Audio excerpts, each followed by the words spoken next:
मंडळी नाद नाही करायचा. हो, वसईकरांचा अजिबात नाद नाही करायचा.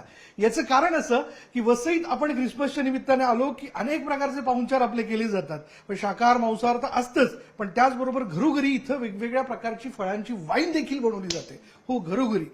ही जी वाईन आहे यात कोणत्याही प्रकारचं अल्कोहोल नाही.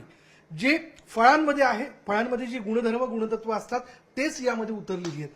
आपण फ्रँकच्या घरी आहोत. फ्रँक अल्फान्सो आपला पाहुणचार करतात. ही वाईन देखील आपण टेस्ट करणार आहोत. तुम्ही म्हणाल अभक्ष भक्षण. नाही मंडळी, हे अभक्ष भक्षण वगैरे काही नाहीये. हे घरच्या घरी तयार केलेलं पेय आहे जे खास क्रिसमसच्या निमित्ताने इथे चाकलं जातं. होय ना फ्रँक? येस. बरं, पहिले तर टेस्ट करण्याच्या अगोदर कुठल्या कुठल्या प्रकारची वाईन आहे? आपल्याकडे सध्या 3 प्रकारच्या वाईन आहेत. एक आहे काळ्या द्राक्षांची, एक आहे काळ्या जामुनची आणि एक आहे रोज वाईन. बनाना वाईन पण आहे, पण मला सापडत नाही कुठे ठेवली. बरं बरं बरं बरं. पण हरकत नाही. हे आणि जे या कमीत कमी 3 वर्ष आणि त्यापेक्षा अधिक काळ जुन्या वाईन्स आहेत. जेवढं जुनं तेवढी त्याची चव. येस. जुनं ते सोनं. हा? चला आपण टेस्ट करूयात. पहिली कुठली टेस्ट केली पाहिजे? आग्रह काय? माझा आग्रह हा आहे की तुम्ही ही जामुनची वाईन तुम्ही टेस्ट करावी. बरं, खास तुम्ही ती पॅक करून ठेवली वाटतं. ते पॅक म्हणजे एअरटाईट ना. ऑक्सिजन, लाईट आणि हीट हे 3 गोष्टी म्हणजे वाईनच्या दुश्मन. होय का? यापासून वाईनला सांभाळायला हवं. अच्छा. ही आहे 2015 साली माझ्या मेवणीच्या घरी जी जांभळाची झाडं होती त्यातून बनवलेली ही वाईन आहे. तुम्ही टेस्ट करा बरं. आणि सांगा मला की त्याचं काय परफॉर्मन्स आहे. मंडळी, तुमच्या साक्षीने मेरी क्रिसमस.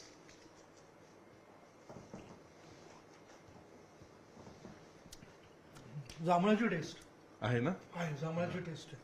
बेस्ट आहे मंडळी. ही आता याला 9 वर्ष जुनी झालेली वाईन आहे. 9 वर्ष जुनी झालेली वाईन पूर्ण कम्प्लीट वाईन तयार व्हायला 1 वर्षाचा कालावधी जातो. कालावधी जातो. म्हणजे तोपर्यंत त्याच्यात चव उतरत नाही. चव उतरत नाही असं नाही. त्याचे आपलं क्रिस्टल क्लिअर जे आहे हा क्लिअरन्स याला त्याला 1 वर्षाचा कालावधी जातो. हा, हे असं अगदी स्पष्ट दिसलं पाहिजे असं. हो. कारण कसं आहे ना, 2 स्टेजमध्ये वाईन बनते. एक प्रायमरी स्टेज, प्रायमरी फर्मेंटेशन आणि सेकंडरी फर्मेंटेशन. बरोबर. व्यावसायिकरित्या जे कंपन्या बनवतात त्यांच्याकडे मोठे मोठे फिल्टर्स असतात. सो ते इमिडिएटली बनवून तुम्हाला विकू देऊ शकतात. परंतु नैसर्गिकरित्या तुम्ही एका जागेवर स्थिर काळोख्या ठिकाणी, थंड ठिकाणी वाईनला ठेवून वर्षभर ठेवल्यानंतर वरचा भाग उचलून खाली राहिलेला जो गाळा आहे त्याला सोडून देणं हे महत्वाचं काम आहे. त्यासाठी 1 वर्षाचा कालावधी पूर्णपणे जातो आणि तदनंतर तुम्हाला मॅच्युअर्ड झालेली वाईन मिळते. आणि तदनंतर मग तुम्ही जर तिला अधिक काळ स्टोअर कराल तर त्याचं अरोमा, त्याचा टेस्ट आणि त्याची जी मखमली चव आहे ती मखमली चव. क्या बात आहे. मखमली चव म्हणजे काय शब्द वापरलाय. आता कुठला आग्रह करा? आता मी तुम्हाला ही 2017 साली बनवलेली टेबल ग्रेप्सची वाईन आहे. Table grapes. Table grapes. हो, टेबल ग्रेप्स.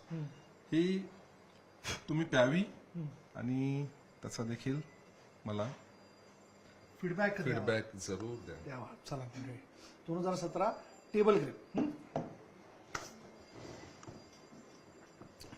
बेस्ट. खूप सुरेख चव आहे मंडळी. घरोघरी बनवल्या जाणार आहे वाईन. आणि ही कुठली? ही आहे 2021 साली बनवलेली टेबल ग्रेप्सच आहे, पण सुप्रीम क्वालिटी ग्रेप्स आहेत.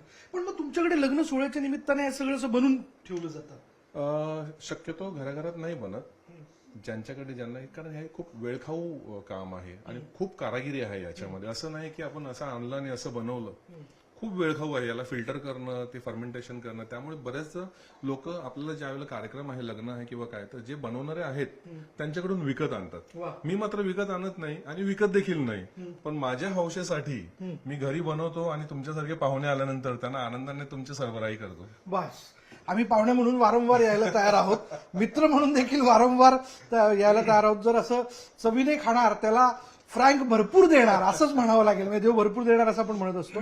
मंडळी, हा आहे वसईकरांचा पाहुणचार जो वेगवेगळ्या पद्धतीने इथेच आल्यानंतर आपल्याला चाकता येतो. हा अनुभव जरूर घ्या. वसईमधल्या खाद्य संस्कृतीतला हा देखील एक खास प्रकार होय. Cheers and merry Christmas. Video journalist Ramesh Bhatt, Vishal Pardeshi, News 18 Lokmat, Vasai.